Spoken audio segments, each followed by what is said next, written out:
అందరికీ నమస్కారాలు.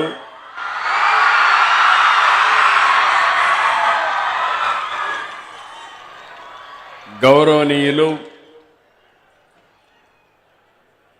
గవర్నర్ గోవా శ్రీ అశోక్ గజపతిరాజు గారు, కేంద్ర మంత్రివర్యులు గౌరవనీయులు పెంబసాని చంద్రశేఖర్ గారు, గౌరవనీయులు ఇప్పుడే మీ అందరి దగ్గర తెలుగు భాష కోసం ఇక్కడే 3 రోజులుంటూ ఈ కార్యక్రమాన్ని జయప్రదం చేయడానికి ప్రయత్నం చేస్తున్నటువంటి శాసనసభ అధిపతి అయ్యన్న పాత్రుడు గారు, గౌరవనీయులు former high court judge of Andhra Pradesh, ప్రస్తుతం chairman Telangana state police complaint authority Bolusu Sivasankar Rao garu, గౌరవనీయులు గుంటూరు మేయర్ కోవెల్మూడి రవీంద్ర గారు, గౌరవ శాసనసభ్యులు మహమ్మద్ నజీర్ గారు, ఈరోజు మీ అందరినీ చూస్తే ఇంత ఉత్సాహానికి కారకులైనటువంటి గజల్ శ్రీనివాస్ గారు, ప్రత్యేకంగా ఆయన అభినందిస్తున్నా. ఆయన ఒక ప్రెసిడెంట్గా ఈ ఆర్గనైజేషన్ బ్రహ్మాండంగా తీర్చిదిద్దారు. వారికి అదే మాదిరిగా ఆనరబుల్ సెక్రటరీ ఆంధ్ర మహాసభకి రెడ్డప్ప ద్రవిడ గారికి, అదే మాదిరిగా ఆనరబుల్ కన్వీనర్ ఆంధ్ర మహాసభకి రామచంద్రరాజు గారు, స్థానిక శాసనసభ్యురాలు గల్లా మాధవి గారు, రామాంజనేయులు గారు, ఈరోజు ఇంత ఉత్సాహంగా, మామూలుగా సినిమా ప్రోగ్రాం అంటే ఇంత ఉత్సాహం చూపిస్తారు, కానీ ఈరోజు మీరు చూస్తే 3వ ప్రపంచ తెలుగు మహాసభల కోసం ఎంత పెద్ద ఎత్తున తరలి వచ్చిన మీ అందరికీ మనస్ఫూర్తిగా అభినందనలు, ధన్యవాదాలు, మనస్ఫూర్తిగా కృతజ్ఞతలు. సంక్రాంతి కంటే ముందు వచ్చిన మన అమ్మ భాష పండుగ ఇది. మాతృభాషకు మనం ఇచ్చే గౌరవ వందనం ఈ ప్రపంచ తెలుగు మహాసభలు. ఈ మహత్తర కార్యక్రమాన్ని తలపెట్టిన ఆంధ్ర సారస్వత పరిషత్తుకు అభినందనలు. తెలుగువారి ఆత్మగౌరవాన్ని చాటి చెప్పిన శ్రీ ఎన్టీఆర్ గారి పేరున ఈ వేదికకు పేరు పెట్టినందుకు కృతజ్ఞతలు. తెలుగు భాషకు ఎంతో ఘన చరిత్ర ఉంది. వందలాది భాషలున్న మన దేశంలో కేవలం 6 భాషలకు మాత్రం ప్రాచీన హోదా లభించింది.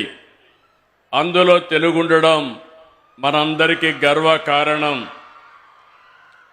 హిందీ, బెంగాలీ, మరాఠీ తర్వాత దేశంలో ఎక్కువ మాట్లాడే భాష తెలుగు భాష. ప్రపంచం మొత్తం మీరు చూస్తే దగ్గర 10 కోట్ల మంది తెలుగు మాట్లాడుతున్నారు. ఈరోజు ఈ మీటింగ్కి 40 దేశాల నుంచి ప్రతినిధులు వచ్చారంటే వారందరికీ స్వాగతం పలుకుతున్నా.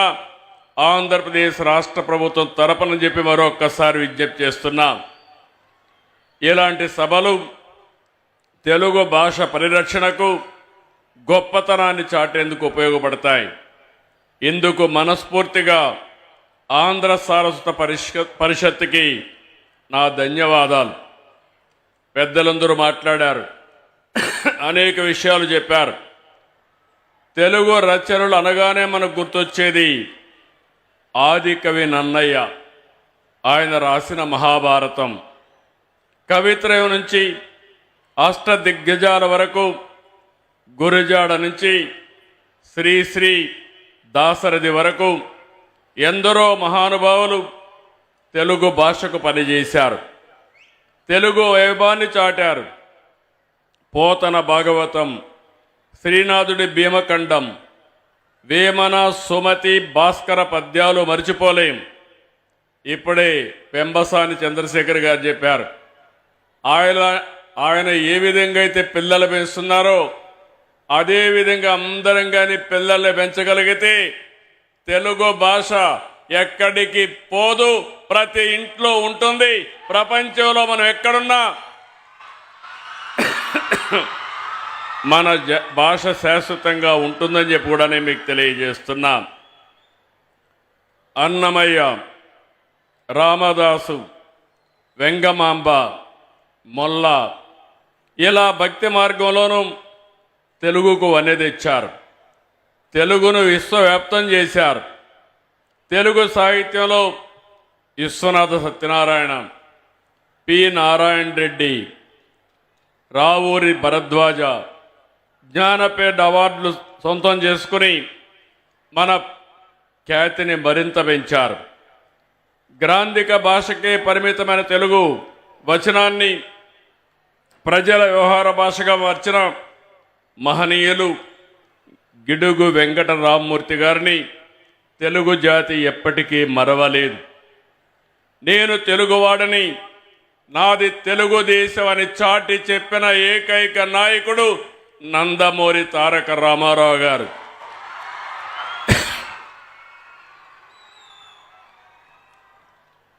అప్పటి వరకు తెలుగు వారిని మదరాసీగా పిలుస్తూ ఉంటే, కాదు, తెలుగువారు ఒకరున్నారని, తెలుగువారి ఆత్మగౌరవాన్ని ప్రపంచానికి చాటి చెప్పిన ఏకైక నాయకుడు ఎన్టీఆర్ అని చెప్పి కూడా మరొక్కసారి గుర్తు చేస్తున్నా. దేశంలో మొట్టమొదటిసారిగా భాషా ప్రయుక్త రాష్ట్రాలు రావాలని, తెలుగు మాట్లాడే వారికి ఒక రాష్ట్రం ఉండాలని పోరాడిన వ్యక్తి, ప్రాణత్యాగం చేసి మనకు తెలుగు భాషకు ఒక రాష్ట్రాన్ని ఏర్పాటు చేసిన మహనీయుడు పొట్టి శ్రీరాముల్ని మరవలేమని మరొక్కసారి మీ అందరికీ విజ్ఞప్తి చేస్తున్నా. అదే సమయంలో ఆ రోజు ఆంధ్రప్రదేశ్, తెలంగాణ రెండు రాష్ట్రాలు కలవాలని ముఖ్యమంత్రిగా ఉన్నటువంటి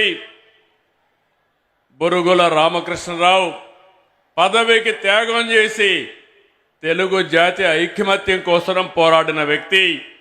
అలాంటి వ్యక్తిని మనం మరవలేమని చెప్పి కూడా నేను మీకు తెలియజేస్తున్నా. ఈనాడు పత్రిక ద్వారా తెలుగు భాషకు ఎనలేని సేవ అందించినటువంటి రామోజీరావు గారిని ఎవరు మరవలేం, జాతి మరవదని చెప్పి కూడా నేను మీకు తెలియజేస్తున్నా. నేడు వారి వారసులు మనందరం గుర్తుపెట్టుకోవాల్సిన అవసరం ఉంది.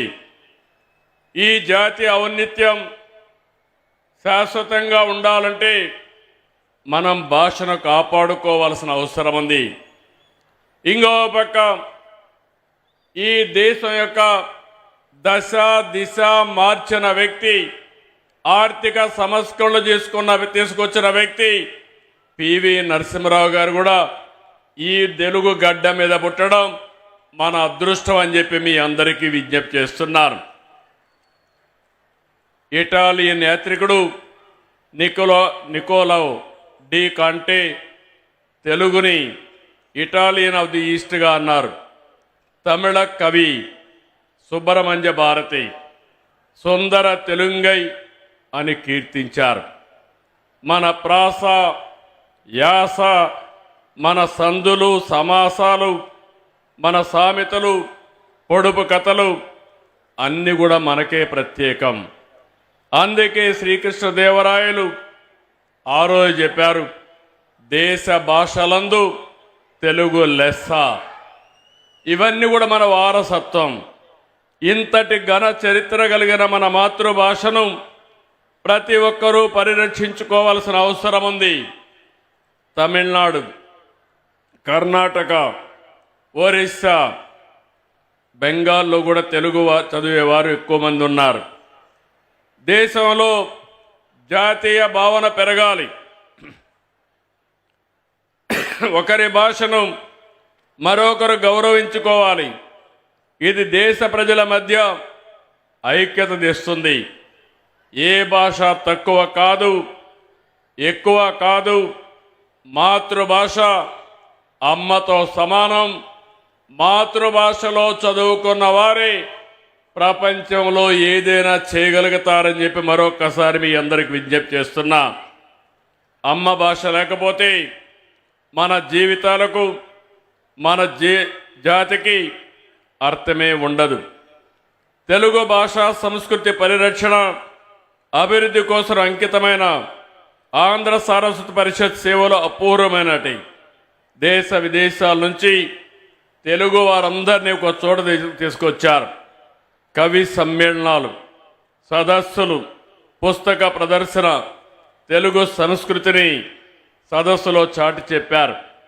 తెలుగు భాషాభివృద్ధి కృషి చేస్తున్న వారికి, ప్రతిభ చూపిన వారికి పూర్ణ కుంభ పురస్కారాలు, ఆంధ్రశ్రీ, ఆంధ్ర సారస్వత రత్న ఇలాంటి అవార్డులు ఇవ్వడం శుభ పరిణామం.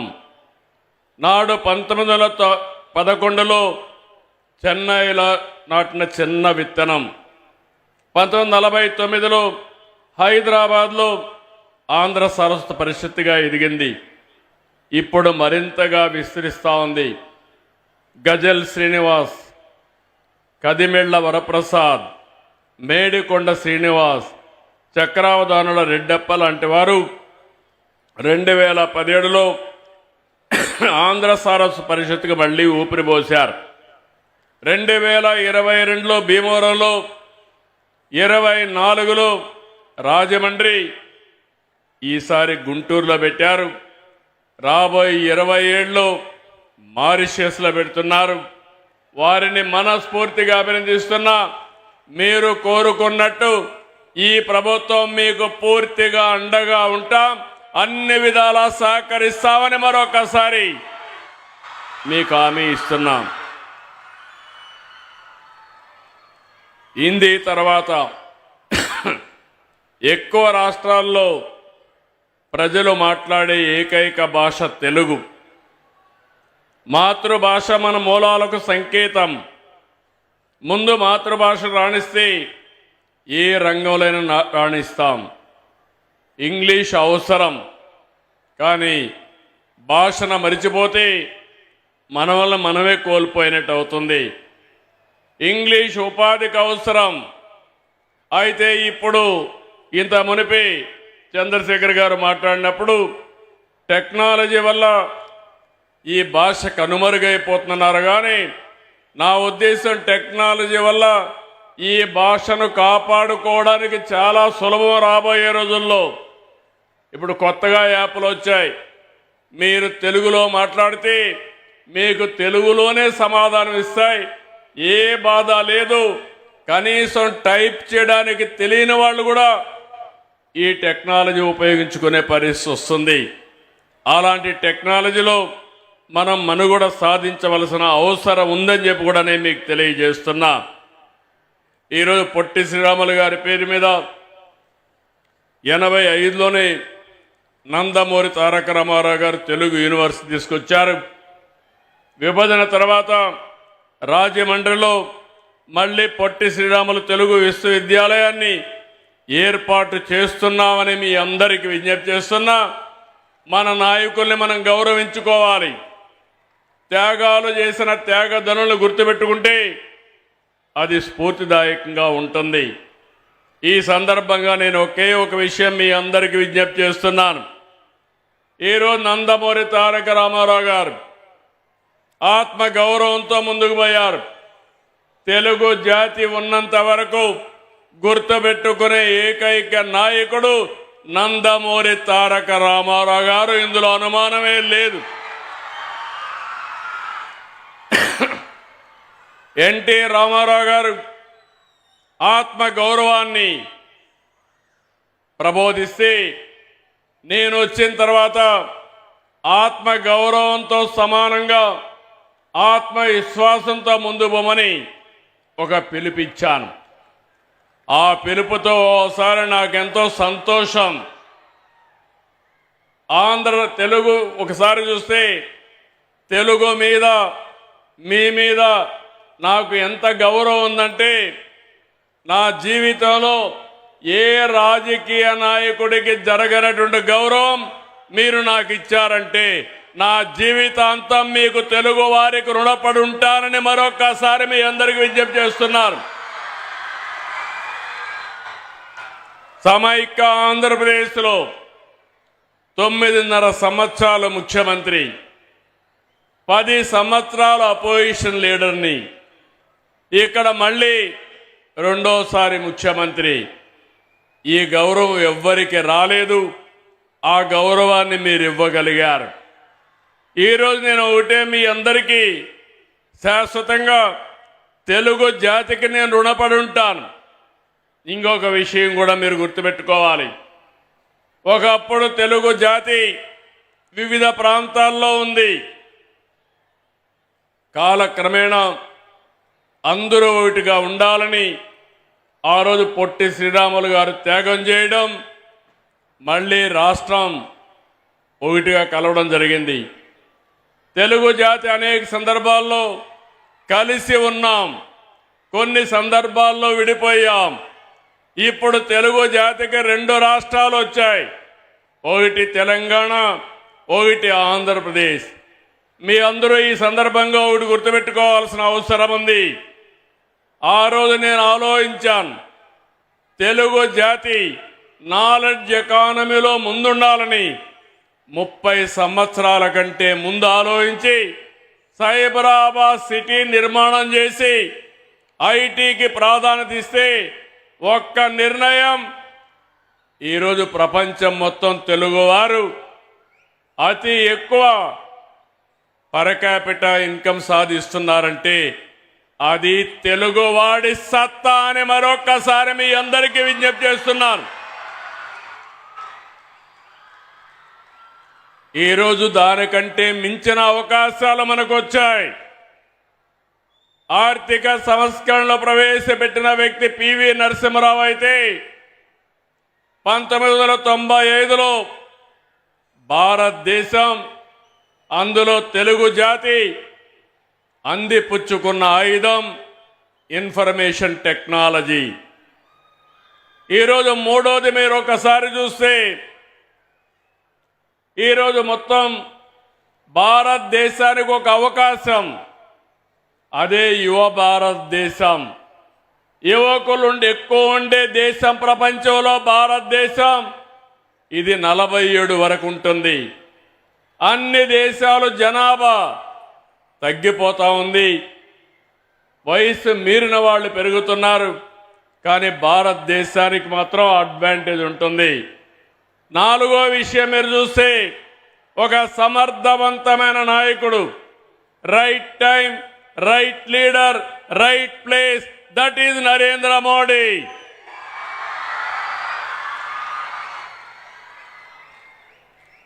ప్రధానమంత్రి గారు వికసిత్ భారత్ పెట్టి 2047కి భారతదేశాన్ని నెంబర్ 1 స్థానంలో చేర్చాలని, ప్రపంచమంతా భారతీయులు నెంబర్ 1గా ఉండాలని ఆయన కోరిక. నేను దానికి పూర్తిగా మద్దతిస్తూనే ప్రపంచం మొత్తం అత్యంత శక్తివంతమైన జాతిగా తెలుగు జాతి ఉండాలనేది నా సంకల్పం. ఇది అసాధ్యం కాదు, ఇది సాధ్యం. ఇది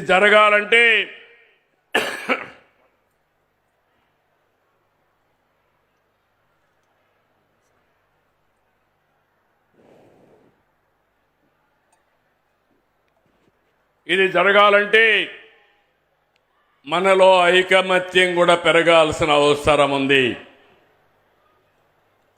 ఈరోజు మనకు 2 రాష్ట్రాలున్నా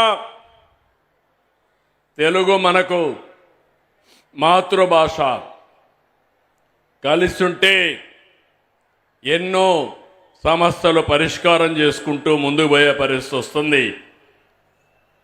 నేను ముందే చెప్పాను, 30 ఏళ్లకు మునుపు ఎన్టీ రామారావు గారు ముఖ్యమంత్రి అయిన తర్వాతనే నాగార్ సాగర్లో ఉండే ఏదైతే కృష్ణా జలాల్ని ఆ రోజు ఆంధ్రప్రదేశ్కు ఉపయోగించుకోవాలని ఒక పక్క ఎస్ఎల్బీసీ తీసుకొచ్చి ఇంకో పక్క ఎస్ఆర్బీసీ తీసుకొచ్చి సాగునీటికి దారి చూపించిన ఏకైక నాయకుడు నందమూరి తారక రామారావు గారు. ఆ తర్వాత మీరు ఒక్కసారి చూస్తే నేను కల్వకుర్తి లిఫ్ట్ ఇరిగేషన్ కానీ, ఏఎంఆర్ ఎత్తిపోతుగల పథకం కానీ, నెట్టింపాడు కానీ ఇవన్నీ కూడా పూర్తి చేశాం కృష్ణా పైన తెలంగాణ ప్రాంతంలో. ఇంకో పక్క కృష్ణా డెల్టా మోడర్నైజేషన్ పేరుతో 20 టీఎంసీ నీళ్లు పొదుపు చేసి ఆ నీటిని తెలంగాణకు కేటాయించి భీమా లిఫ్ట్ ఇరిగేషన్ కూడా పూర్తి చేశాం.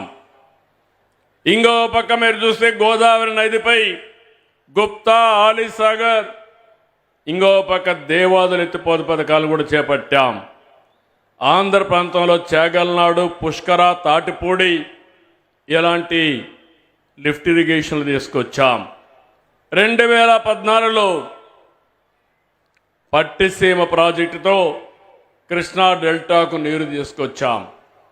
ఆంధ్రప్రదేశ్ కలిసి ఉన్నప్పుడు హైదరాబాద్ని ఒక నాలెడ్జ్ ఎకానమీగా తయారు చేసేసరికి మనం ఫౌండేషన్ ఇస్తే, విభజన జరిగిన తర్వాత హైదరాబాద్ తెలంగాణకు వెళ్ళిందని కొత్త రాజధాని అమరావతి, అదే సమయంలో పోలవరానికి మన చట్టంలో ప్రత్యేక నిధులు, ప్రత్యేకమైన హక్కు కల్పించే పరిస్థితికి వచ్చారు.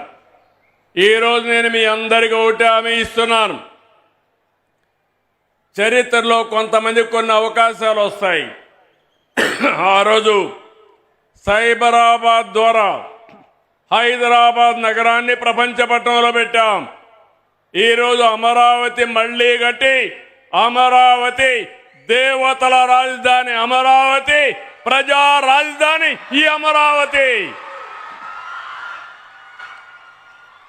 ప్రపంచానికి ఒక నమూనాగా దీన్ని తయారు చేసే అవకాశం తీసుకుందాం. అలాంటి అవకాశం తీసుకుని ఈ రాజధాని నిర్మాణం చేస్తాం. అదే సమయంలో ఇంకొక పక్క మీరు చూస్తే నేను ఒకే విషయం మీ అందరినీ కోరుతున్నాను. పోయిన సంవత్సరం దగ్గర 6,282 టీఎంసీ నీళ్లు గోదావరి, కృష్ణాలో సముద్రంలోకి వెళ్ళాయి. గోదావరిలో నీళ్లు పుష్కరంగా ఉన్నాయి. అందుకే మీరు చూసినప్పుడు నేను ఎప్పుడు కూడా గోదావరి నీళ్లు వాడుకుంటే ఎప్పుడు నేను అడ్డు చెప్పలేదు. విభజన తర్వాత కాళేశ్వరం ప్రాజెక్టు కట్టినప్పుడు గోదావరి పైన ఎన్ని ప్రాజెక్టులు కట్టినా పర్వాలేదు, మనకు నీళ్లు వస్తాయనే ఉద్దేశంతో నేను ముందుకెళ్ళాను. గడిచిన 40 సంవత్సరాల్లో 3,000 టీఎంసీ నీళ్లు గోదావరి నుంచి సముద్రం లేకపోతున్నాయి. పోలవరం ప్రాజెక్టు పూర్తవుతుంది. కృష్ణా గోదావరి అనుసంధానం జరుగుతుంది. నా జీవితంలో ఒకటే కోరిక, ప్రపంచంలో తక్కువ నీటి వినియోగం చేసే దేశం భారతదేశం. ఎన్నో సంవత్సరాలుగా పోరాడుతున్నా, ఎన్నో సంవత్సరాలుగా ప్రయత్నం చేస్తున్నా, గంగా కావేరి కలవాలి, దేశంలో నీటి సమస్య పూర్తిగా పరిష్కారం కావాలనేది నా అభీష్టమని మరొక్కసారి మీ అందరికీ విజ్ఞప్తి చేస్తున్నాను. అదే సమయంలో ఆంధ్రప్రదేశ్లో ఉండే నదులన్నీ కలపాలి. తెలంగాణలో గోదావరి నీళ్లు కూడా వాడుకోవాల్సిన అవసరం ఉంటే వాడుకోవాలి. తెలుగు రాష్ట్రాల మధ్య విద్వేషాలు కాదు, సమైక్యత అవసరం. ఒకరినొకరు అర్థం చేసుకోవాల్సిన అవసరం ఉంది. అందరం కలిసి ముందుకు పోవాల్సిన అవసరం ఉంది. ఎంతోమంది త్యాగాలు చేశారు. ఇది రాజకీయ వేదిక కాదు కాబట్టి నేను అన్ని విషయాలు మాట్లాడను. ఐక్యత వరకే ఇక్కడ మాట్లాడతాను. మిగిలిన విషయాలన్నీ బయట చెప్తాను. కానీ నా జీవితాశయం ఒకటి, నీటి విషయంలో కానీ సహకారంలో కానీ తెలుగు వారందరూ కలిసి ఉండాలి. ప్రపంచంలో ఎక్కడున్నా మనల్ని గుర్తించేది ఏకైక భాష, అది తెలుగు భాష. ఆ భాష ముందుకు పోవాలంటే, తెలుగు జాతి ప్రపంచంలో నెంబర్ 1 కావాలంటే మనకు కూడా ఐకమత్యం అవసరం అని చెప్పి మరొక్కసారి తెలియజేస్తున్నా. దేశంలో హిందీ మాట్లాడే రాష్ట్రాలకి ఎక్కువ రాష్ట్రాలుంటే ఈరోజు ఆ తర్వాత తెలుగు మాట్లాడే వాళ్ళకి మాత్రం దేశంలో 2 రాష్ట్రాలు ఉండడం మనందరికీ గౌరవం. ఈ గౌరవాన్ని నెక్స్ట్ లెవెల్కి తీసుకుపోవాలంటే, ఒకప్పుడు ఇజ్రాయలీస్ జూయిష్ ఎవరైతే ఉన్నారో వాళ్ళ జనాభా 1 కోటి కూడా లేదు, కానీ ప్రపంచం అంతా కూడా ఆర్థికంగా ముందుకు పోయి అమెరికాకు పోయినా ఏ దేశానికి పోయినా శక్తివంతమైన జాతిగా జూయిష్ ఉన్నారు. 2047కి జూయిష్ను కూడా మించిపోయి నెంబర్ 1 జాతిగా తెలుగు జాతి ఉండాలనేది నా ఏకైక లక్ష్యం.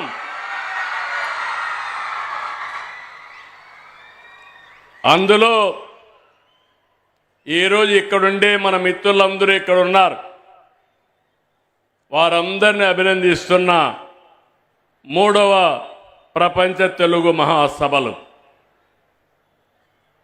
ఈ సభల్ని నిర్వహించినటువంటి ఆర్గనైజేషన్ని మనస్ఫూర్తిగా అభినందిస్తూ, ఇప్పుడే కొన్ని విషయాలు మాట్లాడారు. టీచర్స్ అందరూ వచ్చారు. వారందరికీ వచ్చిన వారికి ఓడీగా అనుమతి ఇమ్మన్నారు. తప్పకుండా ఇలాంటి మంచి కార్యక్రమాలకు అటెండ్ అయిన ప్రతి ఒక్కరికి ఓడీగా ట్రీట్ చేస్తామని చెప్పి కూడా నేను మీకు తెలియజేస్తున్నా. ఇంకో పక్కన ఇప్పుడే మన మిత్రులైనటువంటి అయ్యన్న పాత్రుడు గారు, శ్రీనివాస్ గారు కొన్ని విషయాలు చెప్పారు. ఆ విషయాలను చూసినప్పుడు శ్రీనివాస్ గారు అయితే చాలా బాధ్యతగా మాట్లాడుతూ, నేను డబ్బులు అడగను కానీ భాషను ప్రమోట్ చేయడానికి సహకరించమని కోరారు. మనమందరం కూడా ఇంగ్లీష్ క్యాలెండర్ ప్రకారం ఫాలో అవుతాం. ఓసారి మన పండుగల్ని బాగా జరుపుకోవాల్సిన అవసరం ఉంది. ఒకప్పుడు అందరం సిటీలకే పరిమితమయ్యేవారం.